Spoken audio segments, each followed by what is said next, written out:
नमस्कार विद्यार्थी मित्रांनो, मराठा विद्याप्रसारक समाज संस्थेचे KRT arts, BH commerce and AM science अर्थात KTHM college Nashik, department of sociology, class FYBA semester first आणि या वर्षाचा पेपर आहे इंट्रोडक्शन टू सोशोलॉजी.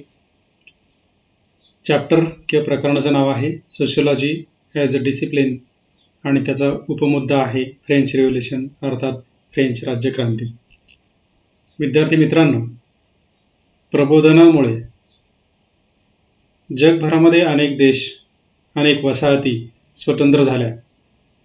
आपण जर इतिहासामध्ये डोकावलं तर आपल्याला असं लक्षात येईल की फ्रान्सची राज्यक्रांती ही एक महत्त्वाची घटना, एक महत्त्वाची राज्यक्रांती म्हणून संपूर्ण देशभर, संपूर्ण जगभर प्रसिद्ध आहे. फ्रान्सची राज्यक्रांती आपल्याला समाजशास्त्राच्या उदयासाठी कशी पोषक होती हे आपल्याला काही मुद्द्यांच्या आधारे पुढे बघायचं आहे.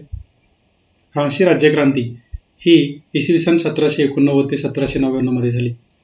फ्रान्स हा देश युरोपातला देश आहे आणि या युरोपामध्ये सुरुवातीला जे प्रबोधन झालं, जो झोपलेला समाज होता त्याला जागं केलं गेलं आणि एक प्रकारे राजा हा ईश्वरी अंश आहे. राजा हा सर्वोच्च स्थानी असल्यामुळे त्याला देवासमान त्या ठिकाणी मानलं गेलं. पर्यायाने आपल्याला असं म्हणता येईल की या फ्रान्सच्या राज्यक्रांतीमुळे आपल्याला एक वेगळी दिशा सगळ्या जगाला मिळालेली आपल्याला बघायला मिळते.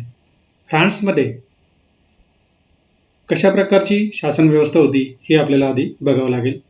फ्रान्समध्ये 16वा लुई जो आहे तो राज्यकारभार करत होता. लुई घराण्याची सत्ता होती. पहिला लुई, दुसरा लुई अशा प्रकारे 16व्या लुईपर्यंत ही राजसत्ता आलेली होती. राजेशाही पद्धती होती आणि या ठिकाणी संपूर्ण कारभार जो आहे तो मन मानेल त्याप्रमाणे हुकुमशाही पद्धतीने त्या ठिकाणी सुरू होता. 16वा लुई हा बेजबाबदार होता असं मात्र नाही. मात्र या ठिकाणी राज्यकारभारावर जी हुकूमत होती ती त्याच्या बायकोची अर्थात राणी अंटोनेटची आणि त्यामुळे या ठिकाणी आपल्याला असं म्हणता येईल की जे निर्णय हा 16वा लुई किंवा राजा घेत होता फ्रान्समध्ये त्यामुळे तो अडचणीत येत होता आणि त्याचे विपरीत परिणाम जे आहे ते त्याला भोगावे लागत होते.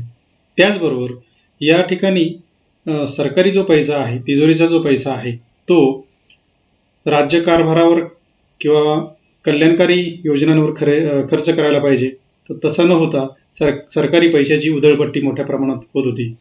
रोज राजदरबारामध्ये मोठमोठ्या पार्ट्या त्या ठिकाणी होत असत आणि त्यामुळे याच्यावर मोठा खर्च जो आहे तो सरकारी पैशाचा होत होता. सर्वसामान्य जनता मात्र कुपोषणामुळे, बेरोजगारीमुळे, गरिबीमुळे, दारिद्र्यामुळे त्रस्त झालेली होती. अशी परिस्थिती जी आहे फ्रान्स या देशामध्ये निर्माण झालेली होती. अर्थातच फ्रान्समध्ये ही राज्यक्रांती घडून येण्यासाठी अजून काही मुद्द्यांचा आपल्याला उल्लेख करावा लागेल. फ्रान्सच्या राज्यक्रांतीची कारणे कुठली आहे. आत्ताच उल्लेख केल्याप्रमाणे फ्रान्समध्ये निरुपयोगी राजसत्ता होती. राजा म्हटला की तो परोपकारी असायला हवा, लोककल्याणकारी असायला हवा, परंतु प्रत्यक्षात तशी परिस्थिती फ्रान्समध्ये नव्हती. राजेशाही जरी असली तर ती हुकुमशाही पद्धतीने सर्व कारभार हाकला जात होता. थोडक्यात सत्ता जी आहे ती निरुपयोगी झालेली होती असं आपल्याला म्हणता येईल. कारण सरकारी पैसा जो आहे तो त्याची मोठ्या प्रमाणात उधळपट्टी त्या ठिकाणी केली जात होती. जे कायदे होते ते कालबाह्य झालेले होते, जुनाट झालेले होते, जीर्ण झालेले होते आणि ते त्या तत्कालीन परिस्थितीमध्ये अजिबात योग्य नव्हते. म्हणजेच काय, जे कायदे होते ते श्रीमंतांच्या फायद्याचे होते, कल्याणासाठीचे होते असं आपल्याला या ठिकाणी म्हणता येईल. म्हणून सर्व कायदे जे आहे ते कालबाह्य झालेले होते. धर्माचरण व जीवन तत्वज्ञान जे आहे ते याच्यामध्ये मोठा फरक होता. मोठी दरी, मोठी विषमता ही त्या ठिकाणी निर्माण झालेली होती. धर्म हा धर्माच्या मार्गावर किंवा धर्माप्रमाणे मार्गक्रमण करणं, आचरण करणं हे प्रत्येकाचं कर्तव्य मानलं जात होतं. परंतु धर्म आणि प्रत्यक्ष जीवनातलं तत्वज्ञान यामध्ये मोठ्या प्रमाणामध्ये तफावत जी आहे ती निर्माण झालेली होती. साहजिकच आपल्याला असं म्हणता येईल की धर्मतत्वज्ञान आणि प्रत्यक्ष जीवनाचं तत्वज्ञान यामध्ये मोठा फरक जो आहे तो झालेला आपल्याला बघायला मिळतो. कारण फ्रान्समध्ये ख्रिश्चन धर्माचं प्रमाण मोठ्या प्रमाणामध्ये होतं. तर या ठिकाणी असणारे जे काही धर्मगुरू आहे किंवा जे पोप आहे तर ते भ्रष्ट झालेले होते. धर्म किंवा धर्माचं जे ठिकाण आहे किंवा चर्च आहे किंवा जे मठ आहे ते मौज मजेचे ठिकाण मानलं जात होतं. तसं पाहिलं तर धर्मगुरूंना सुद्धा एक आचारसंहिता हवी असते, परंतु प्रत्यक्षात ही आचारसंहिता त्यांनी पायदळी तुडवलेली होती आणि या ठिकाणी चर्च म्हणजे मौज मजेचे ठिकाण अशी परिस्थिती फ्रान्समध्ये निर्माण झालेली होती. त्यातच उमराव किंवा सरदार किंवा सरंजामदार यांनी तर मोठ्या प्रमाणात अत्याचाराला सुरुवात केली होती.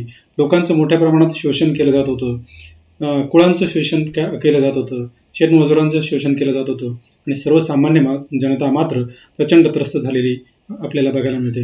म्हणजे अशी परिस्थिती फ्रान्समध्ये निर्माण झाल्यामुळे या ठिकाणी फ्रान्सच्या राज्यक्रांतीला अनुकूल असं वातावरण निर्माण झालं. त्यातच सामाजिक विषमता निर्माण मोठ्या प्रमाणात झाली. याचं कारण असं आहे की सर्वसामान्य जनता जी आहे प्रचंड टॅक्स भरत होती. टॅक्स कोणी भरायचा तर तो फक्त गरिबांनी भरायचा, श्रीमंतांना मात्र टॅक्स माफ असे.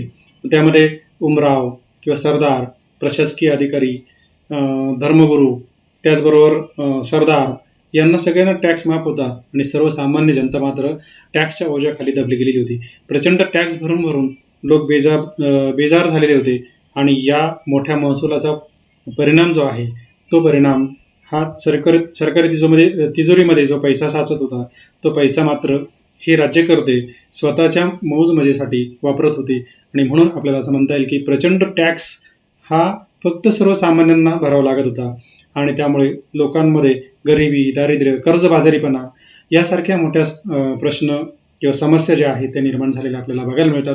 त्यामुळे फ्रान्समध्ये या क्रांतीच्या साठी अनुकूल अशी परिस्थिती जी आहे ती निर्माण झालेली आपल्याला बघायला मिळते. त्यानंतर आपल्याला पुढे जायचं आहे फ्रान्सच्या राज्यक्रांतीचे सामाजिक परिणाम. आता फ्रान्सच्या राज्यक्रांतीमुळे फक्त त्या देशातच परिणाम झाला नाही तर संपूर्ण जगभर परिणाम झाला. याचं कारण असं की फ्रान्सच्या राज्यक्रांतीने सर्वांना समान पातळीवर आणलं. स्वातंत्र्य, समता, विश्वबंधुत्व, समान न्याय यासारख्या तत्वांचा विजय जो आहे तो फ्रान्समध्ये झालेला आपल्याला बघायला मिळतो. फ्रान्स या देशामध्ये सर्व गरीब, श्रीमंत, मध्यमवर्ग सर्वजण समान मानले गेले. समता, आर्थिक समता, राजकीय समता, शैक्षणिक समता, सगळ्या प्रकारची समता जी आहे ती या ठिकाणी निर्माण झालेली आपल्याला बघायला मिळते. थोडक्यात या राज्यक्रांतीने स्वातंत्र्य, समता, विश्वबंधुत्व याचा जो विजय जो आहे तो प्राप्त झालेला आपल्याला बघायला मिळतो. त्यानंतर मानवी हक्कांचा जाहीरनामा. मानवी हक्क म्हणजे काय की जे हक्क निसर्गता मिळालेले आहे, जे हक्क जन्मता मिळालेले आहे, जे कोणत्याही शासनाने दिलेले नाही आणि ते कोणालाही काढूनही घेता येणार नाही. म्हणजेच काय, हे हक्क मूलभूत हक्क आहे, जैविक हक्क आहेत, ते निसर्गता मिळालेले आहे, सर्वोच्च अधिकार आहे, परमोच्च अधिकार आहे आणि म्हणून हे मानवी हक्कांना किंवा ह्युमन राईट्सला जास्तीत जास्त महत्त्व दिलं जातं. आणि मानवी हक्कांचा जाहीरनामा जो आहे तो या फ्रान्सच्या राज्यक्रांतीने संपूर्ण जगाला दिलेला आपल्याला बघायला मिळतो. 10 डिसेंबर 1948ला मानवी हक्क आयोगाची स्थापना झाली आणि त्याच्यामध्ये सुद्धा या फ्रान्सच्या राज्यक्रांतीने दिलेला मानवी हक्कांचा जाहीरनामा आपल्याला बघायला मिळतो. जगभरातल्या जेवढ्या लोकशाही देशांमध्ये राज्यघटना ज्या निर्माण झालेल्या आहेत त्या राज्यघटनांमध्ये या फ्रान्सच्या राज्यक्रांतीच्या मानवी हक्कांच्या जाहीरनाम्याचं रिफ्लेक्शन किंवा परावर्तन जे आहे ते झालेलं आपल्याला बघायला मिळतं. थोडक्यात मानवी हक्कांचा जाहीरनामा हा फ्रान्सच्या राज्यक्रांतीने संपूर्ण जगाला दिलेली एक प्रकारची देणगी आहे असं आपल्याला म्हणता येईल. हे हक्क पूर्वी होते, आजही आहेत, परंतु या हक्कांना एक वेगळं स्वरूप प्राप्त या राज्यक्रांतीने करून दिलं. नव समाजाची निर्मिती झाली. थोडक्यात प्रत्येक व्यक्ती जवळ असणाऱ्या क्षमता ज्या आहेत त्या क्षमतेनुसार प्रत्येकजण आपल्या क्षमतेप्रमाणे काम करेल आणि थोडक्यात असं म्हणता येईल की सरंजामदार, त्यानंतर धर्मगुरू किंवा सरदार अशी जी व्यवस्था होती, कुळं, ही व्यवस्था जाऊन त्या ठिकाणी शिक्षक, डॉक्टर, वकील, प्राध्यापक अशा प्रकारचे सर्व समाजाची जी आहे ती निर्मिती झालेली आपल्याला बघायला मिळते. म्हणजे इथं प्रभावी मध्यम वर्ग जो आहे तो निर्माण झालेला आहे आणि नव समाज निर्माण झाला.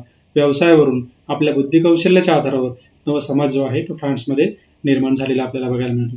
आणि यामुळं एक मध्यमवर्गाची एक वेगळी इमेज संपूर्ण जगभर निर्माण झालेली, फ्रान्समध्येच नव्हे तर संपूर्ण जगभर. आणि याच प्रभावी वर्गाकडे नेतृत्व आलेलं आपल्याला बघायला मिळतं. अगदी भारतासारखा देशही त्याला अपवाद नाही. त्यानंतर धार्मिक परिवर्तन.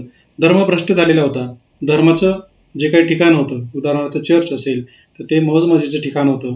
थोडक्यात या ठिकाणी आपल्याला असं म्हणता येईल की धर्मामध्ये झालेल्या परिवर्तनामुळे एक प्रकारे एक वेगळी दिशा मिळाली. म्हणजेच काय की धर्मामध्ये असणारे कर्मकांड यापेक्षा व्यक्तीच्या कर्तृत्वाला विशेष संधी त्या ठिकाणी दिली जाऊ लागली आणि यातूनच पुढे आपल्याला माहिती असेल की औद्योगिक क्रांतीचा जन्म झालेला बघायला मिळतो. म्हणजेच काय की व्यक्तीजवळ असणाऱ्या क्षमता, बुद्धिमत्ता, त्यानंतर असणारं स्किल किंवा कौशल्य याद्वारे व्यक्तीचा दर्जा समाजामध्ये ठरू लागला. त्यामुळे धार्मिक परिवर्तन सुद्धा फ्रान्समध्ये झालेलं आपल्याला बघायला मिळतं. फ्रान्समध्ये आपल्याला सगळ्यांना माहिती असेल की ख्रिश्चन धर्माचं प्रमाण बऱ्यापैकी असल्यामुळे या ठिकाणी कॅथोलिक आणि प्रोटेस्टंट असे धर्मपंथ होते आणि दोन्ही धर्मपंथामध्ये असणारे जे काही जीवन तत्वज्ञान आहे याच्यामध्ये फरक आपल्याला बघायला मिळतो. प्रोटेस्टंट धर्मपंथ असं म्हणतो की तुम्ही तुमचं काम प्रामाणिकपणे करा, ती सुद्धा ईश्वर सेवा आहे. म्हणजे तुम्हाला देवाचं नामस्मरण करायचं असेल तर तुम्हाला चर्चमध्ये जाण्याची गरज नाही, तुम्ही तुमच्या कामाच्या ठिकाणी सुद्धा ईश्वर सेवा करू शकता, तुमचं काम, तुमची सेवा तुम्ही प्रामाणिकपणे बजावू शकता. अशा प्रकारे आपल्याला असं म्हणता येईल की फ्रान्सच्या राज्यक्रांतीने स्वातंत्र्य, समता, बंधुत्व याचा विजय झाला, समान न्याय निर्माण झाला, मानवी हक्कांचा जाहीरनामा फ्रान्सच्या राज्यक्रांतीने दिला आणि नवसमाज जो आहे तो निर्माण झालेला बघायला मिळतो. मध्यमवर्ग जो आहे तो अत्यंत प्रभावीपणे कार्यरत होऊ लागला आणि धर्मामध्ये धर्ममार्तंड किंवा धार्मिक परिवर्तन जे आहे ते या फ्रान्सच्या राज्यक्रांतीने घडून आलेलं आपल्याला बघायला मिळतं. थोडक्यात फ्रान्सची राज्यक्रांती ही फक्त राज्यसत्तेमध्ये उलथापालथ नव्हती, तर एक प्रकारे माणूस म्हणून माणसाला एक प्रकारे हक्क जे आहे ते हक्क मिळवून देण्याचा एक पायंडा त्या ठिकाणी या राज्यक्रांतीने दिला. या क्रांतीनं संपूर्ण जगाला दिलेला आहे.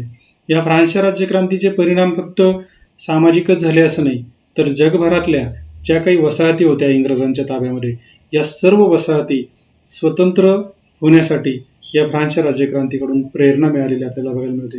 म्हणजे हुकुमशाही जाऊन राजेशाही जाऊन त्या ठिकाणी लोकशाही कशी निर्माण होईल यासाठी ही राज्यक्रांती अत्यंत प्रेरणादायी किंवा प्रेरक ठरलेली आपल्याला या ठिकाणी बघायला मिळते. थोडक्यात असं म्हणता येईल की ही राज्यक्रांती ही मानवतेचा विजय आहे असं आपल्याला या ठिकाणी म्हणता येईल. त्यानंतर या राज्यक्रांतीचा अजून एक महत्त्वाचा मुद्दा आपल्याला सांगता येईल की ही राज्यक्रांती जी आहे ती फक्त सामाजिक बदलच झाले असं नाही, तर एक प्रकारे वर्गरचना सुद्धा बदलली. म्हणजेच काय, मध्यम वर्ग, उच्च वर्ग, गरीब वर्ग आणि प्रत्येकाला आपापल्या क्षमतेप्रमाणे काम धंदा त्या ठिकाणी मिळू लागला आणि पुढे हळूच आपल्याला असं म्हणता येईल की उद्योगधंद्यांना सुरुवात झाली आणि पुढे औद्योगिक क्रांतीचा जन्म झालेला आपल्याला बघायला मिळतो. ही राज्यक्रांती आपल्याला या ठिकाणी एवढ्यासाठी अभ्यासायची की या प्रबोधनामुळे, फ्रान्सच्या राज्यक्रांतीमुळे आणि औद्योगिकरणामुळे समाजशास्त्राच्या उदयाला पोषक असं वातावरण निर्माण झालं. म्हणून ही राज्यक्रांती समाजशास्त्राच्या अभ्यासासाठी अत्यंत महत्त्वाची आहे असं मला या ठिकाणी वाटतं. धन्यवाद. थांबूया.